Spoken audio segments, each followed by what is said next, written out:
grew up in a really hard childhood. I dealt with alcoholism, drugs, family members who attempted suicide, family members who unfortunately committed suicide. And there was just always throughout my life, I always felt my head was almost held underwater. Hi, my name is Shelomo Solson. I'm the host of Dreamers University. The first and third Tuesday of every month, I'm going to provide you with an episode filled with inspiring stories and practical tips to help you live your dream life. If you want to commit to achieving your dreams, go ahead, subscribe to this podcast, and enjoy this episode. Hey Dreammakers, welcome to another episode of Dreamers University. Today, I have my third interview with me. His name is Miguel Taveras. Miguel is one of the founders and managing partner at Blue Hammer Roofing and Blue Hammer Solar. In 2022, his company was ranked 17 on Inc. 5000 list, which means his company is the fastest growing company in his industry and the 17th fastest growing company in the United States. His company had a growth of almost 16,000%. I had the pleasure of meeting Miguel in 2016 and 2017. We were both part of the USF Incubator Program, and we were both part of the Tampa Bay startup community. He moved to Dallas in 2017, where he joined another roofing company, helped it become successful before starting his own. Miguel, today he's going to talk about how him and his partners started a company from scratch. In the last few years, made $100 million in sales. How you doing, Miguel? I'm doing great. I'm doing super great. Yeah, thanks for having me on, man. Good seeing you after all these years and our beginning in the startup industry. Miguel, man, one of the things I liked about you was your suits. Always perfectly tailored, always matching. And I feel like you have a different suit every single time. Although I have a suspicion that your favorite color is blue. Hey, if the company's called Blue Hammer, it's got to be a blue suit. At this point, I think I have like half my wardrobe is just blue suits for every different occasion. So Yeah, that's awesome, man. You gotta give me some tips. But let's get into the interview. You know, you have a roofing company right now. It's very, very successful. But what inspired you to start this company with your partners? Yeah, and I firmly believe in this. I think before you start any company, at this point now, I've had three different companies. Before you start a company, you should be really good in whatever that trade, that service, that product, whatever it is. You personally should be good at that as an individual, and only at that point should you start a company where you're going to have other people following you. To me, that's really critically important. I want to make sure if anyone joins my company, they know, okay, this guy is the top of his field, the top level. So before I started my roofing company, I was in the top half of 1% of salesmen in the nation. Wow. And so I used that knowledge base to help grow the company, and that helped propel us. Um, I think a lot of people kind of miss that in business, and that's a reason why a lot of companies don't achieve the goals that they really want, is their founders or their leaders don't personally have that. And if you're a 7, your company can only become a 7. If you're a 10, hey, your company can become a 10 or even greater. And if you're a 2, you have no reason starting a business. And were you always into roofing? Because I know you were at University of South Florida, you were into intellectual property. Were you always into roofing, or is something that kind of fell in your lap in Dallas? Yeah. So when I met you, we were in the startup community. We were doing, I was doing patents, trademarks, IP valuations, all that. So that was a whole different world. Mm-hmm. And when I left that, I had been in an office. I had worked remotely. I never saw my clients face to face. And I just needed that human interaction. So I wanted something really different. I wanted to be out in the field. I wanted to like actually be face to face, to see that product, to see the happy homeowner. or, client on the other end. Hmm. So I searched out something really different. The things I loved about the roofing industry is that it's a completely fragmented industry, meaning there is no Nike of roofing. There is, you might have a company that's dominant in one city or maybe even one state, but across the nation, there's nobody there. And it's a lot of unsophisticated players. You and I come from the tech industry where, we're using KPIs, we're using analytics to inform our decisions.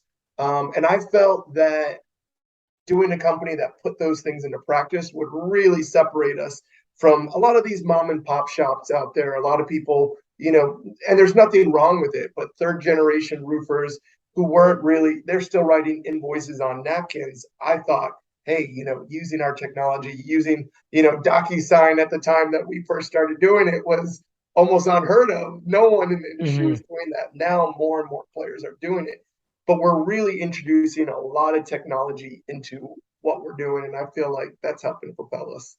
How did you meet your partners? Because you have four, correct? There's a total of five of us, which blows people's mind because they're like, how do you get that to work? Hmm. Yeah, so we have five partners, and we operate off of kind of a hive mind mentality where we make sure we have redundancy between what we do, and that allows us to do things that no one else can do.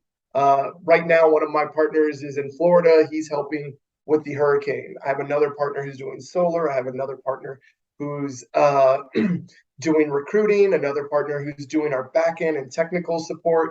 And then we all kind of overlap just enough that if somebody gets tied up in one thing, we're good to go. But to answer your question of how we met, one of the partners is actually my cousin, so we're family by blood. So that was an easy choice. He's a high functioning guy, very tech savvy, great with putting together manuals, processes, procedures, which is something I really believe in. Another one of my partners, I met him actually the very first day I moved to Dallas, which I think is like the most fortuitous thing. The second I met him, it just clicked. And we knew. I was like, wow, this guy, the more you're in sales, the more you meet people, the more you network, within 15 seconds, whether somebody has it or if they don't. And I met him and I instantly knew there was an instant connection and agreement that like, yeah, we could do something really great if we ever worked together. So when the time came for us to start our own company, uh, my only apprehension is I know what my skills are and I know what my weaknesses are. And I wanted to surround myself with partners that insulated those things that I felt, hey, that's not the thing I enjoy as much. And the research shows time and time again, the things you enjoy are the things that you're usually good at. And that doesn't mean you shouldn't focus on your weakness, but it does mean, hey, let me surround myself with, Self-awareness is a yeah, key. be self-aware of what you're great at, what you enjoy, Hmm. and then other people might enjoy some other stuff. So, Hmm. yeah, it was a great meeting. He introduced me to the other two partners then, and that's how we all met. That's awesome. I know a lot of solopreneurs are struggling with this, including myself, is doing everything by yourself. And it's important to have a strong team behind you. You have to kind of let go of control. And that's the hardest part with a lot of entrepreneurs. Aside from that, what can you recommend to a solopreneur who's maybe trying to build a team, but maybe doesn't have the money or doesn't know where to start? Yeah. And just slide aside, my Hmm. my first businesses, I was that solopreneur. Hmm. That's why this time around I knew, hey, I don't want to do recruiting. I don't want to do, there's those types of things. And I think that you have to be realistic with where your skill set lies. Hmm. I would say, hey, if you've already started a business, you've already started a business. But my biggest advice is before you start a business, get buy-in from other people of, hey, here's the vision, and make sure everybody's paddling the exact same direction. Everybody has that same vision. We share a focus. That was one of the things we did. We sat down and put together a 3-year plan of where we wanted to go before we even started the company. And everyone's like, yeah, let's do that. That sounds amazing. You have to get other people to buy in. Whether you're a sole CEO, whether you have other partners, everybody in the team has to be rowing in the same direction. So I would say seek out those types of people. Nowadays with social media, that's a really, really easy thing to do. Just start networking. Oh, Hmm. wow, this person is always talking about whatever it is you might be lacking. Okay, hey, I see you're always, talking about recruiting. I see you're always talking about leadership. I see you're always talking about, technical support, whatever it might be. You find that guru, you find that person, take them out to lunch and really like, okay, hey, I think we could work together. I think we could do some really amazing things. And That's then very true. Hmm. I say date before you get married, right? So don't just immediately, okay, yeah, it sounds like it's gonna be great. No, really sit down and like, okay, let's have several meetings before we start this company of let's make sure that our visions are truly aligned. Hmm. That's very true. Another few great places to start looking for people is universities. You can Mhm. always, if you're a master's program together, colleges, you see similar interests on LinkedIn. LinkedIn has a search feature, and then connect with those people, message them, or go to different networking events as well. But I feel like you might have gotten lucky because some people when they partner up doesn't always go too well. Yeah, well, the problem is that they're not, they might have a vision that's aligned from day Hmm. one, but they don't actually sit back down. And we do it probably about twice a month. We'll sit down, all of us, and it's almost like you update your software. We Hmm. sit down and we'll update our software to make sure, okay, we're still aligned. Okay, go do what you have to do. We don't check into each other. There is Hmm. no, okay, tell me what you're doing at this time. Let me see your calendar, because there has to be a trust factor. Hmm. If you're truly partners, you have to trust. Hey, if I'm always checking to see what my right hand's doing, left hand doesn't get to act the way it needs to. Hmm. So there has to be trust, but you also need to just update that software from time to time. Hmm. Miguel, the biggest thing that I see with a lot of people, and especially around in the 20s and 30s, they have a job, they have an idea in mind, but they have fear, either the fear of failure, the fear of what their family is going to think of them, the fear of running out of money, the fear of what other people are going to think. How did you overcome your fear, and what was your fear before starting a business? Yeah. I would say, first of all, I think fear is healthy. That's Mm-hmm. Some people think of it the other way. Oh yeah, I see no fear. Hey, a healthy fear motivates you. That gets you going every day. When I go out and I'm with our team every single day, I know I have to perform. And I know, like, hey, they're counting on me to lead them in battle the way that I know that I need to. And if I have, it's almost like a Michael Jordan, a Kobe Bryant. Hey, there's a fan in the stands who paid all this money to see me perform. And if I have a bad day, to me, hey, that's one day of my life. To that Mm-hmm. person, they spent all this money to come to my game to see me perform. I can't let them down. Same exact thing where, like, yeah, there's a lot of different fears that can creep up, that can crawl, and embrace it and like move towards it. Okay, so there's a fear of not having enough money. First of all, every business should have a pretty solid business plan. So okay, that's my fear. How do I address it? Every single one of those things, every single one of those fears you mentioned, they're completely valid. Okay, I don't want to let my parents down. Or for me, it was like my parents were like, "Hey, is everything okay at home? Like you left the tech space and you're over here moving. Like what?" So yeah, moving across, the nation to do what we're doing, all those fears, they're great, but create a business plan of, okay, so how am I going to tackle that? How am I going to tackle that? I see what the fear is. Now I need to address it and take action on it. Mm-hmm. The biggest thing that you said is action. Yeah, Because even though you may be scared, the more you act, the more momentum that you build, you start building that confidence level. yeah. And eventually the fear will go down. It'll still be there. It'll go down, but you will be making progress along the way. Oh yeah. So I mean, just to piggyback off that and to kind of reiterate it, I don't make any decision. If I decide, you Mm-hmm. probably saw recently, if I decide I'm going to make content, I decide I'm going to take massive action to do it. If I decide, hey, we're going to open an office in Omaha, hey, I'm going to pack everything I have and take massive action on it. When Florida hit, uh, for me, there's like mental games that keep you really sharp. So Mm-hmm. uh, Hurricane Ian hit Florida, and for me to stay mentally strong, we have some houses that our team is Mm-hmm. staying out down there. I prefer to sleep in my car because that keeps me hungry in the morning. Guess who's up when the sun comes up? Me. There is no You, sleeping in. The sun wakes you up. It keeps you moving. So that it's just okay. I'm embracing massive action in anything and everything that I do.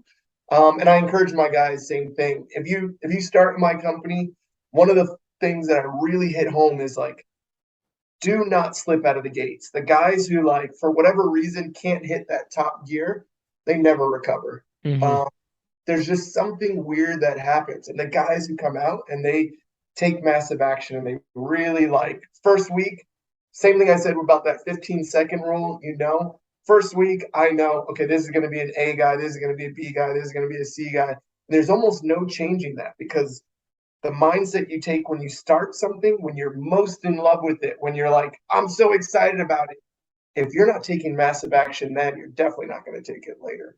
So Tony tiny Robbins mindset. talks about it all the time. Massive action. All Yeah. his videos, he Yeah. talks about Yeah. it. Yeah. But let's talk about negative labels. Yeah. Miguel, negative labels is something that I have spoken about in a lot of my speaking engagements. I talk about negative labels. For example, you walk into a store, everything has a label in it. You put everything is in a specific category.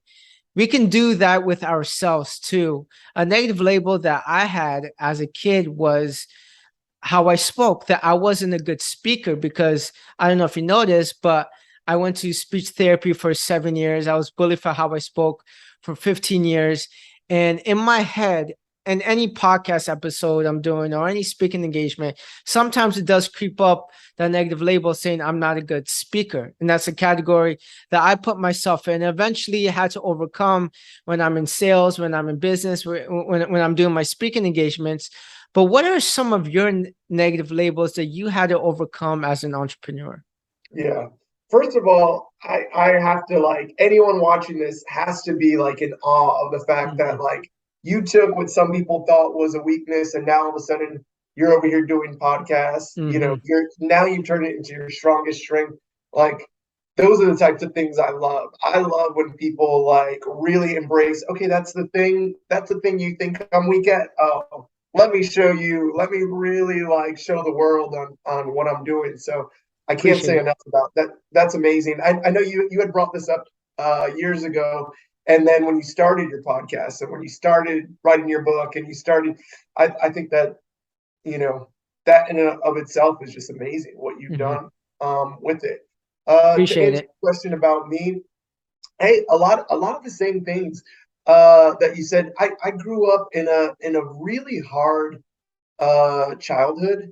I dealt with alcoholism, drugs, uh, family members who attempted suicide, family members who unfortunately committed suicide. And there was just always, throughout my life, I always felt that my head was almost held underwater. And it was held underwater to this degree where like I almost felt like I was going to drown, but I always was allowed up, like right before, okay, wow, I can't believe I'm dealing with, you know, all these other kids. And of course, everybody's going through their own stuff. But a lot of these things that I went through at a really young age, I didn't realize it at the time, but what it did is it made me mentally a lot stronger. So at the time, it was a huge weakness. My family structure was a little bit, chaotic. Um, but what you'd be amazed at is if your head's held underwater for a long period of time, at the end of that, you'd be surprised how long you can hold your breath. And that's what I find now is like mentally, I feel like I'm so much stronger than so many other people who led privileged, didn't really have to deal with these things just because you almost built those mental callus in your mind. And David Goggins talks a lot about that. I But love it. I think that's a huge thing for us in the industry we're in sales, there's a lot of other people with similar backgrounds. Hmm. I was really lucky that even though I had to deal with all these things, it was the right level of it because I was surrounded with love. So even though it was hard, even though these crazy things were going on, and the family structure was a bit difficult, I was, my mom. Never one day did I ever fear. Okay, where's love in this equation? It was always there. It was always in front of me. So I was really fortunate on that front. That's awesome, man. I'm fortunate to interview so far around 90 people, including my old podcast, Teenage Impact, and to Yeah, listen to everyone's story on how they overcame certain types of struggles and then that helped them become successful just shows you that no matter what background you come from, yeah, it's a limitation at that moment, but you can overcome that limitation and eventually make it your strength, eventually create your own yeah. success story. So kudos to you, Miguel, man. Thanks. Super appreciate it. Let's talk about building your business and your partner's business. $100 million in sales in 3 years. That is not easy to do. Just getting to $1 million is tough to do. You got to $100 million. Yeah, Can you give me, what would you say are the three keys to your company's success? yeah. I'm gonna give you five, Five. uh, Okay. Five is good. because these are things I live by. Uh, Okay. People, the products, and the processes you put together. And this is in everything I do. It's something that I love. No need to reinvent the wheel. Let's get this from somewhere. The people that you work with have to be high integrity characters. The processes that you're putting together have to be solid processes, and the product that you're selling has to be something that you can stand behind, that you're proud of, that you're not going to ever be like, oh yeah, that was subpar. We're always putting forth the best materials we can. Hmm. And then the two S's, and these are probably the most important things in any business. And after a decade of being in the startup industry, I say all the time, yeah, it has to be scalable and it has to be sustainable.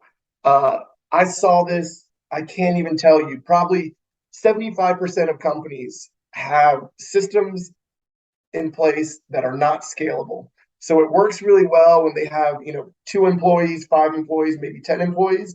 But then all of a sudden, when they get to 20 employees, the whole entire wheel just like falls apart. And we sit down all the time and we're like, so when we were at 10 employees, we're like, okay, which of these processes that we have are not going to allow us to scale to 100?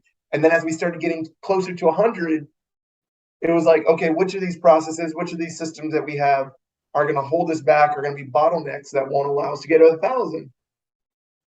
And if you look at a company that way and you're always ahead of the curve, you really can't fail.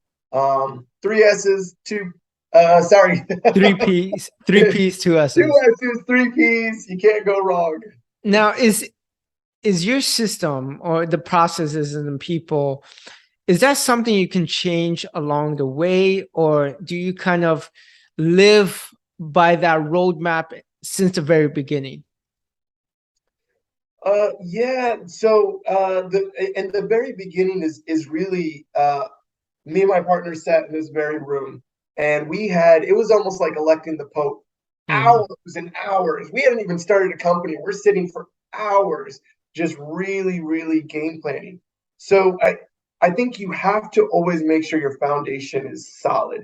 If your Hmm. foundation's solid, you can build, you can scale, you can do. But if you don't really go in with that vision, there were certain decisions that we talked about for hours, and if we hadn't came out of this room with, okay, yeah, we really believe in this.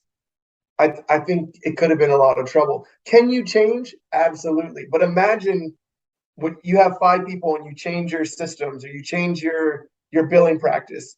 Okay, yeah, that's not. But if you have 10,000 people and all of a sudden you change the commission, you change how you order material, you change. Have we done things like that? We have. We have changed some of our systems. We have changed some of our software tools, but that's really difficult. The better you are with making sure, okay, from day one, we had a solid foundation, good to go. Good. And you recommend sitting down, figuring all that out in the very beginning with your partners, correct? I don't even recommend, I say you have to do it. You have to. You Okay. absolutely have to sit down and discuss those things. And you have to Mhm. talk. I'm going to actually show you something. So, like I said, in this room, we came up with how we were going to operate. One of those things was our core principles, and we had a first draft and then we had a final draft. But to me, it was super important mentally that I want to see what our thought process was when we started, like when we first sat down. So I wrote on this board, and I'm actually going to show you. They ended up changing a little bit, but I wanted to make sure that, like, okay, the things we talked about, they don't ever leave this board. The other board I have, hey, things can get erased, things can get moved, but it's been over 3 years of, like, I walk in my office and I'm like, yeah, that was our mindset when we started. Treat customers as family, trust, treat each other as family, accountability to and from, tough, honest love, and the pursuit of excellence. We Mhm. changed that a little bit in the final draft, but I just want to, like, what were we thinking when we started? Oh, that was the day one thought process. Great. Okay, Mhm. cool. I like that you have that in place because you see a lot of companies that grow, and when they start growing, they start making a lot of money and they forget their core values. Yeah. They forget their customer service skills. They forget how to treat employees. And it's good that you got that from the very start. Let's Yeah. talk about your sales process too, Yeah. because I saw that you do door-to-door sales, right? We do door to door sales, which is the craziest thing ever. So I'm excited to hear how this question goes. It's crazy because I did door-to-door sales. I don't know if you Yeah. noticed, for about 5 months. It was my last semester at University of South Florida. What are you selling? I'm so excited to hear Alarm this. systems and home Okay. automation systems. Yeah. And then 2 months later, I flew to Baltimore with the company. And I only lasted 2 out of the 4 months because that was my first experience in sales, and it was tough. I have stories for days. I'm talking about people threatening me, cursing me out. It was rough. I got some sales. I wasn't very good at it, but it built the foundation to my work ethic and my selling ability. Can you give some selling tips for someone Yeah. starting So a business? I will tell If you they have this. zero selling experience, how can someone become better in sales? Yeah. Number one rule, confidence kills. Hmm. If you, especially in door to door sales, if you knock a door and you're approaching that from a lack of confidence, that person on the other side, they're like, you're exuding that energy. And if you have a defeated attitude, they're already, okay, it's over. I don't care what type of sales it is, whether it's, alarm, solar, pest control, roofing, you name it. It starts with confidence. The second biggest thing, and a lot of people don't realize this, is tonality. Hmm. You can't be monotone the whole time. You also can't be like, hey, what's going on? Like, people are like, what's going on? Like, why are you over the top? Like, it almost has that used car salesman vibe. You have to use your voice in a way that it's a dance. It's it's almost like a samba. It's something Hmm. beautiful and graceful. When you do it right, oh, it's so beautiful to see tonality of allowing, like, oh yeah, and then when you're energetic, like, allow them to feel that and then pull back. And then sometimes when you're telling someone something, it's almost like a whisper of, like, yeah. So a lot of people, I was working with your neighbors, and now Hmm. they're like, okay, let me get a little bit closer. This is getting exciting. Okay, yeah. And they're riding almost like a little roller coaster with you. So you make it. I tell my guys, like, it's a show. It's a show, and you're putting on a performance, and you want it to be graceful. You want it to be a work of art. Those two things are the foundation. If you can do those two things, I can teach you a script. I can teach you how to overcome an objection. Whatever your industry is, and I keep a list on my phone, and when I'm driving, I'll go through it. In the shower, I'll go through it. I keep for our roofing industry, I have the top 8 objections that I hear. That's the other thing. Create a list of, you hear the exact same objections again and again and again, Mm, whatever your industry is. Some people, create a list of 10. It should actually be what are the most common in your industry. If it's 15 things, hey, it's 15 things. But practice those again and again and again. And if you have to read them when you start, you're like reading it off. Okay, I just need to memorize that in the very beginning. Okay, now I'm gonna add tonality. Okay, now I'm gonna add, confidence in it, but practice it. And then hmm don't get overconfident in the fact that, okay, now I know it. It's almost like a professional basketball player shooting free throws. You want to go back, Kobe before every single practice would shoot 1,000 free throws. This dude's the best. Why is he doing it? Because if not, he's not going to be, the best at shooting free throws without practicing that skill again and again and again. So we preach that, like, don't let the ego take you away and be like, I've arrived, because next thing you know, you get rusty. You're like free balling a little bit and freewheeling a little bit because you just haven't practiced your skill in a hmm while. So Would you recommend hiring a sales trainer? There's a lot of sales, I would say, coaches, gurus out there. I know Tom Hopkins, when I graduated about 9 years ago, Tom Hopkins came to the company and spoke about sales. Would you yeah. recommend hiring a sales trainer, or you think hiring someone more specific to your industry to help you with It sales? depends on what you're doing. hmm You should find a guru who specializes in your niche, or someone who's a generalist but understands other industries really hmm well. And if you're door to door, okay, somebody who understands door to door as a whole. If you're cold calling, okay, somebody who understands cold calling sales, because these are, as much as you want to think, oh yeah, it's interchangeable, and there are some principles that you can, that offense does apply to this offense. You really want somebody who understands exactly what it is you're doing, so it's specific. hmm Doesn't need to be in your specific niche. It's great if it is, but even if it's not, there's value in just talking to people who have done it to a high level. There's this debate that is going on. Follow your passion. Some Yeah. people are saying follow your passion. Some people are saying follow the money. What do you believe in? Yeah, man. So that's a battle. A lot of people, hmm passion versus financial happiness. Financial happiness, because some people don't. You have to do something you're happy doing. I'm a really fortunate person. I've told my mom, like, I don't care if I was a garbage man. I would find a way to be the happiest. I would figure out a way to be the best garbage man. I because I gamify everything I do. And I think that's how I personally find passion and fun in whatever it is. I don't care if we're playing checkers. I don't care whether it is a game, isn't a game. I'm fortunate in that fact that I can get happiness in whatever I do. Not everyone's that way. I personally feel you have to do something that you're passionate about, because at the end of the day, all the money, and I've seen it in my industry, a lot of people being the most miserable they've ever been, and sure, they're making a ton of money, but they're just not happy with it. They're not enjoying you know their life, whether they call it their quality of life or their whatever it is that comes into it. You have to have passion. You have to have that, because there's no way you're going to make a career out of something that you hate. And I think a lot of people do find that.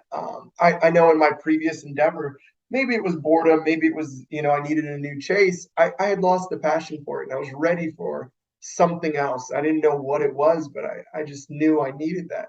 And I then remember I remember hearing about it when I met you in 2016, 2017. Before you started working at the University of South Florida, you had another business that you sold, correct? yeah. So I had a tech consulting business, hmm and it was great. I loved it for a long period of time, but I just wanted something else. And I actually, when that work at the University of South Florida was amazing. Not just because I met you, which was a cool experience, because that same thing I said about my business partner kind of applies. Like, you and I, we met each other, we just kept like, we'd be like, man, we got to figure out a way to, like, And I just remember just being like, oh yeah, this is cool. And for me, that was a great passion because once again, I was meeting people face to face. It was like Mm, rather than these giant, I had a long period of time of just working with big companies and helping them. It was like, no, I'm able to help this small time inventor get their feet off the ground. That was a huge passion project for me. I mhm. really love that. How was that transition like from selling your company to going back to working? So t- it was so the bigger transition was the tech space to the roofing space. Okay. That for me was almost seamless because it was still the same thing. Same thing, new. Back then it was green suits. Now it's blue suits. Hmm. And Miguel, well, this is the last question I'm going to ask you before asking you some personal rapid fire questions. I end every interview like this since it's called Dreamers University. Miguel, what are your dreams? What are my dreams? What I really want to do is I want to help other people that have been in the same situation that I was growing up. Lower middle class people be the first in their family to achieve something like meteoric, something that nobody in their family thought was possible. I'm about to turn 40. I know that's crazy, right? So next month I turn 40 and I have a goal of before I hit 50, I want to help 10 people achieve that level of success. Like a huge, huge, huge level where their family's just looking and looking at them and saying, like, how did you do that? And I want them to be able to say, hey, Miguel helped me do this. Hey, maybe I can help you get those Yeah, get those kids. yeah, let's do it. Let's do it, man. Let's work something out. I would Yeah, love to help you on that mission. cool. But let's end this with some rapid fire questions. This All right. is, I'm going to ask you about 4 or 5 questions and then just answer in 1 or 2 sentences. It's a great way for both your audience and my audience to get to know you on a personal level. You ready? All right, let's do it. All right. Who's your favorite entrepreneur? I love Elon Musk just Elon. because, and I know he could be a little bit of a polarizing figure, but I love him just because he's a differential thinker. Favorite city to visit? Tampa. Oh my gosh, I miss it. I miss Tampa, man. Bring Go it back. Tampa. Go Bucks. Bring it back. Yeah. Favorite nonfiction book? Favorite nonfiction book would have to be The 4 Hour Work Week. It was the first book I read where there was actually like actionable information. There was even links to specific websites, and that blew my mind. Favorite food and drink? So I'm a Spanish guy, so I love like just plátano maduros with rice and beans, the way mom used to cook it. You give me a little mata goya, and I'm in heaven. Oh man, I'm hungry now. And one last question. If you knew you had one day to live, besides the obvious answer to spend with your wife and your kids, what would you do? So I would love to do something just completely like just fun. Like whether it was like, okay, I'm gonna go to a bounce house or one of these like trampoline parks and just jump around like a little kid. Like enjoy that last day, man. Man, you missed it. I was at my nephew's birthday party about a few years ago, and I did exactly that. Did you? Okay, I'm jealous, man. And Miguel, where can people find you? So I'm pretty consistent. Instagram, TikTok, YouTube, Mig Taveras, Migtaveras. Pretty consistent across there. So pretty easy Awesome. to find. My company, Blue Hammer Roofing, is bluehammerroofing.com, and then we also have bluehammersolar.com. And I'm also going to link that in the show notes as well. So, Nice. Miguel, thank you so much for being on the show. It's really great connecting with you. And when are you coming to Tampa next, man? We got to link up. Oh man. So for my 40th, I have about 40 friends who are like, hey, we gotta do 40 friends for our 40th birthday. So maybe in February we'll have to link up. For sure, man. Thank you for being on. Cool. Thank you so much. Welcome to the main takeaways from interviewing Miguel. Miguel is a successful entrepreneur, has built a successful company with his partners. But when you look at any successful entrepreneur, every single one of them, they have a story. They have battling their own insecurities. They have their own childhood trauma. Miguel had his own, dealing with alcoholism, drugs, family members attempting and committing suicide. He had to overcome these challenges as a child to get to where he's at now. You can be going through other challenges, but just know it doesn't matter where you come from in your life, you can become successful in whatever avenue you choose. Miguel talks about the 5 tips to building a successful business. He calls it the 3 P's and the 2 S's. Number 1 is people. Surround yourself with people who have integrity, because whether they are partners or your employees, you need to be able to trust them. Number 2 is product. You have to stand behind a product that you are proud of, that you can sell, that you talk everywhere you go. And number 3 is process.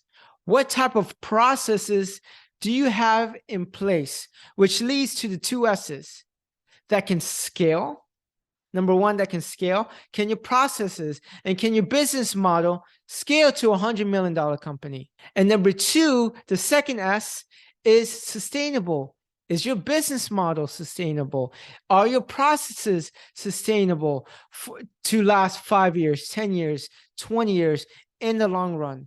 I asked Miguel, is this something that you figure out as you go or in the very beginning?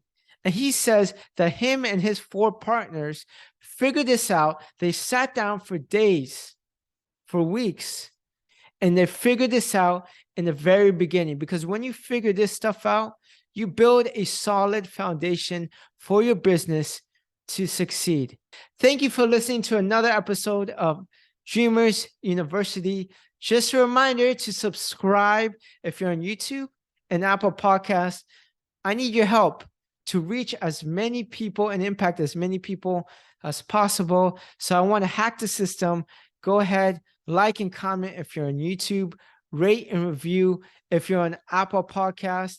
Also, my podcast website is below in the show notes, www.shlomosolson.com/DU podcast, where you can join my weekly newsletter to receive inspiring stories and practical tips to help you live your dream life. Thank you for listening, and until next time, peace.